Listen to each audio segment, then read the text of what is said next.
नमस्कार दोस्तों, हम आपके लिए धार्मिक अनोखी कहानी लाने का प्रयास करते रहते हैं। इसी प्रकार आज की वीडियो है एकलव्य की कहानी और श्री कृष्ण ने एकलव्य का वध क्यों और कैसे किया। तो यह जानने के लिए वीडियो को पूरा जरूर देखें और सुनें। धन्यवाद।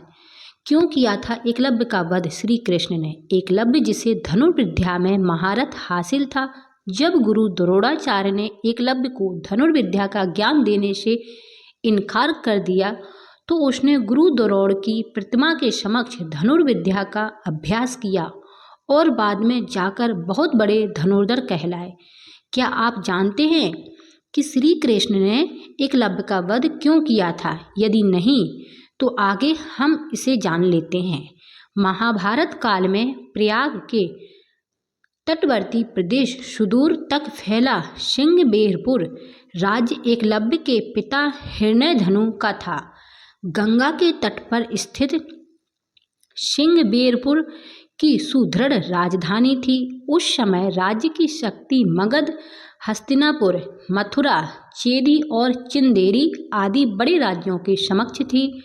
निषाद, हिरण्यधनु और उनके सेनापति गिरिवीर की वीरता विख्यात थी। निषाद राज हिरण्यधनु और रानी सुलेखा की स्नेह आंचल से जनता सुखी व संपन्न थी। शीघ्र ही उसने धनुर्विद्या में निपुणता प्राप्त कर ली। एक बार द्रोणाचार्य अपने शिष्यों को और अपने कुत्ते के साथ उसी वन में गए। उस समय एकलव्य धनुर्विद्या का अभ्यास कर रहे थे। कुत्ता एकलव्य को देख भौंकने लगा। कुत्ते के भौंकने से एकलव्य की साधना में बड़ी बाढ़ आ रही थी, इसलिए उसने अपने बाणों से कुत्ते का मुंह बंद कर दिया। एकलव्य ने इस कौशल से बाण चलाया जिससे कि कुत्ते को किसी प्रकार की चोट नहीं लगे। कुत्ता द्रोण के पास भागा भागा गया।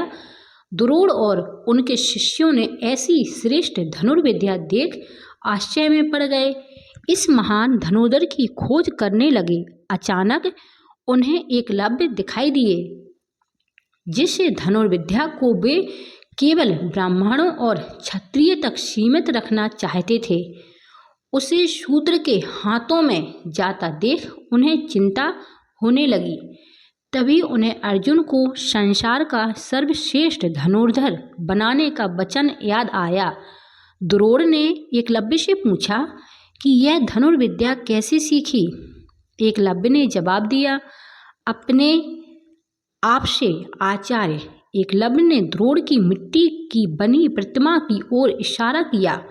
द्रोण ने एकलव्य से गुरु दक्षिणा में उसके दाएं हाथ का अंगूठा मांगा।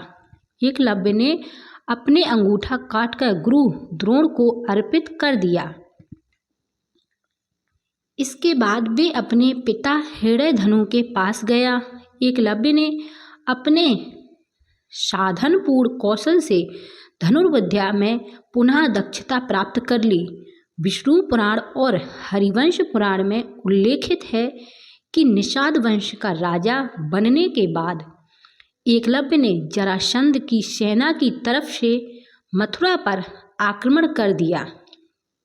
यादव सेना का लगभग सफाया कर दिया था।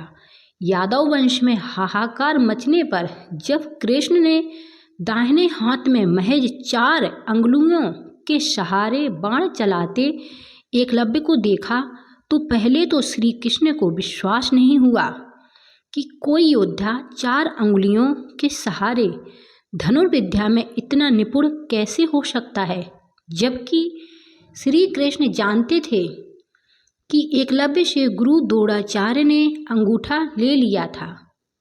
फिर जब श्री कृष्ण को ज्ञात हुआ कि आने वाले महाभारत युद्ध में एकलव्य पांडवों के लिए खतरा बन सकता है, तो उन्होंने उसका वध करने का निश्चय कर लिया।